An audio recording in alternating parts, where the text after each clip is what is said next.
सर्वांना नमस्कार. 100 दिवस 100 कविता या माझ्या चॅलेंजमध्ये आज मी 35वी कविता सादर करते आणि माझ्या कवितेचं नाव आहे अपसुख सुचते कविता. सुखाचे फुकाचे दाखले कशाला, दुखाचे कड ठेवून येऊशाला.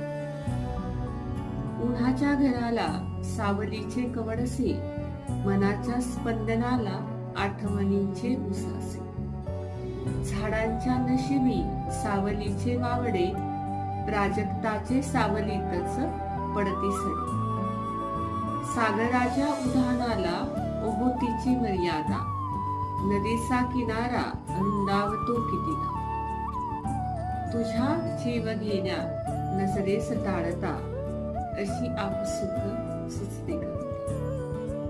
तुझ्या जीव घेण्या नजरेस टाळता, अशी आपसुक